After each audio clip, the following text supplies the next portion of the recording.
Assalamualaikum warahmatullahi wabarakatuh teman-teman, kembali lagi di video Witara Malaysia dengan bahasan kali ini individu, kelompok, dan kelembagaan.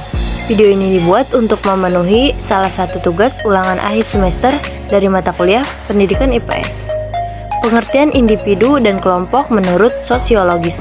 Arti individu adalah tidak terikat dan tidak pula terbagi, sedangkan kelompok adalah sebuah kumpulan atau golongan yang disatukan dengan adanya kesamaan tertentu. Kelompok sosial bisa terbentuk karena setiap individu yang punya keinginan dan kebutuhan.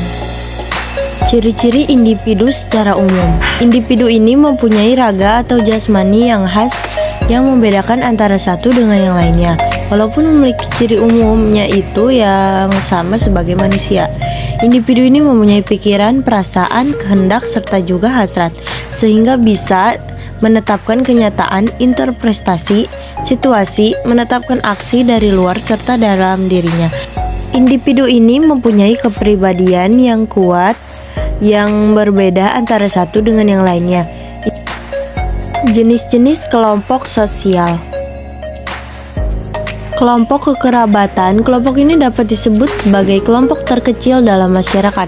Anggotanya sendiri terdiri dari individu dalam sebuah keluarga inti, yakni ayah, ibu, dan anak-anaknya. Yang kedua, kelompok okupasional. Kelompok ini umumnya terbentuk karena adanya kesamaan nilai, norma, ataupun tingkah laku dari setiap anggotanya. Yang ketiga, anggota volunteer umumnya terdiri dari individu yang memiliki kepentingan yang sama untuk memenuhi kebutuhan para anggota tanpa mengganggu masyarakat umum. Yang keempat, kelompok masyarakat. Kelompok ini umumnya didasarkan kepada bentuk aktivitas sosial ataupun pola pikir masyarakat pedesaan yang dikenal penuh pertimbangan tradisi. Yang kelima, kelompok masyarakat perkotaan. Kelompok ini umumnya tidak saling mengenal satu sama lain dan tidak berlaku mempertimbangkan tradisi, namun tetap berada dalam kelompok yang sama tinggal di perkotaan. Pentingnya kelembagaan dalam kajian sosiologis. Kelembagaan berasal dari kata lembaga yang berarti aturan dalam organisasi atau kelompok masyarakat untuk membantu anggotanya agar dapat berinteraksi satu dengan yang lain. Kelembagaan sosial ialah suatu sistem tata kelakuan dan hubungan yang berpusat kepada aktivitas-aktivitas untuk memenuhi kompleks kebutuhan khusus dalam kehidupan masyarakat. Kelembagaan sosial juga dimaknai sebagai himpunan. Macam-macam lembaga sosial. Yang pertama, lembaga keluarga. Keluarga disebut lembaga karena dalam keluarga terdapat aturan-aturan yang harus dipatuhi oleh seluruh anggota. Yang kedua, lembaga agama merupakan sistem keyakinan dan praktik keagamaan dalam masyarakat.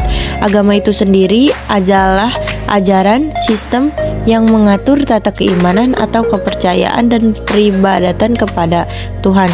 Yang ketiga, lembaga ekonomi. Mengapa masyarakat membutuhkan lembaga ekonomi? Lembaga ekonomi didirikan untuk mengatur kegiatan ekonomi di masyarakat. Yang keempat, lembaga pendidikan adalah lembaga yang bertanggung jawab atas terselenggaranya pendidikan di masyarakat. Tujuan lembaga untuk memenuhi kebutuhan-kebutuhan pokok manusia, memberi pedoman pada anggota masyarakat, bagaimana bertingkah laku adalah menghadapi masalah. Fungsi lembaga memberi pedoman berperilaku kepada individu atau masyarakat, menjaga keutuhan, memberi pegangan kepada masyarakat untuk mengadakan kontrol sosial. Pentingnya wawasan yang komprehensif dalam mengkaji kemampuan individu dan kelompok. Pembelajaran secara komprehensif merupakan langkah implementasi dari rencana pembelajaran terpadu secara menyeluruh. Berisi rincian dari prosedur pembelajaran. Model pembelajaran komprehensif dalam pendidikan IPS yang difokuskan untuk meningkatkan keterampilan sosial siswa.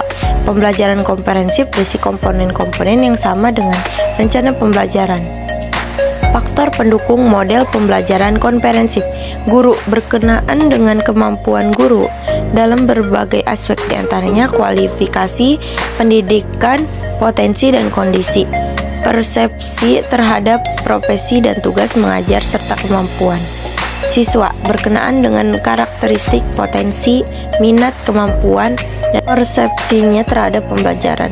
Sarana prasarana, sumber belajar, media dan alat bantu belajar berkenaan dengan ketersediaan, keberfungsian, dan kreativitas. Ukuran, kondisi, dan suasana kelas. Waktu, efektivitas.